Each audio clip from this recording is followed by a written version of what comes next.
but I was taken so that I could personally witness what's going on in the lower levels of Dulce so that I could tell people. And for years, I've held back because it was just absolutely too awful to tell anyone. And I didn't know how people would react. And also, I was afraid that my life might be put in danger by spilling the beans on what I saw. But I'm going to tell it here today. And for those of you that are or have a weak stomach, I suggest you stop listening to it. Or if you can't deal with fright very well, maybe you need to not listen to the rest of this. Okay, I'm trying to think for your best interest. But we get there to Dulce, and we approach an area where small crafts are coming in. There's lots of them. It's like a big hangar. And out of each craft, I could see that they would bring out one, sometimes two. I don't know if there was three or not. It could have been three, maybe, humans. And they put them in uh, like a little buggies that was on like a rail track. Uh, and they set the people up in that. Now, the overseers operating the system, shockingly to me, were human, or they appeared to be human. And what shocked me even more was these tall Nordic, blonde-haired, blue-eyed men operating this system were wearing uniforms with the swastika on the shoulders, an emblem, an Yeah. insignia of the swastika.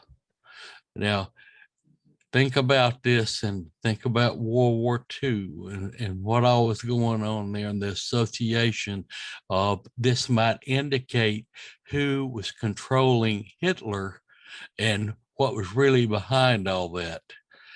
Yeah. Yeah. In Henry Crane's book as well, he did mention that different groups of humans worship different reptilian gods unwittingly, and that sometimes the reptilian gods would fight each other and they would Yeah. get the humans to try and wipe out the other group. Yes. In this case, I'm drawing comparison. He draws comparison to Hitler and the Jews. Mm-hmm. That's where his intense hatred for the Jews came from. It was influenced by these reptilians. Anyway, if you could just carry on. Well, we drew close to where these humans overseers were working. They could not see us. Hang on, hang on, hang on. There's a lot of shouting in the background. I'm sorry. As family members watching a ball game. I'm sorry, they got excited. Sorry, carry on. Okay. That was the listeners telling you to go, go, go. Get the information out there. Well, these overseers could not see me nor the entity that was guiding me and taking me there.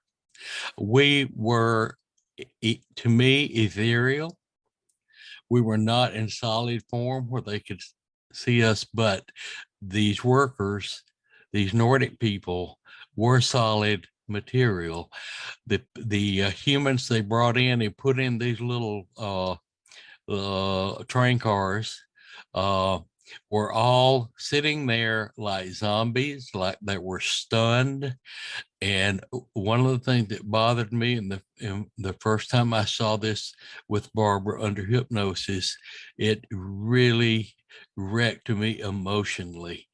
And I saw a young woman of maybe 28 to 30 years old, a very pretty, attractive brunette lady, and she had a little boy with her about 7 or 8 years old, and he was sitting there with her. Both of them had been brought in, and I panicked, and I knew that something bad was about to happen to them. And I ran to wake them up, and I got right in their face, and I was like yelling to wake up, wake up. And they were not even aware I was there. And the Nordic overseers couldn't see nor hear me either. So I was protected in that sense. Some way they had me concealed where nothing was aware that we were there. But this woman, they rolled on and went on down the conveyor belt. And so then we moved to a different area, and the person that was taking me, or the entity that was taking me, stopped and said, "Listen." And I stopped, and we listened. And in the background, you could hear kind of like a very dull, ripping kind of noise. And I remember beginning to feel panicky, and I didn't want to go see what was making that awful noise. And the entity that was taking me insisted and said, "You must see it. You must see it." And so I looked, and what I saw were human torsos hanging on big meat hooks, and they hooked bone to hooks in the back of the body, and they were ripping the bones out of the human bodies to fillet it. And who was doing this? The Nordics, these Now, overseers. do you remember watching Extraordinary The Seeding?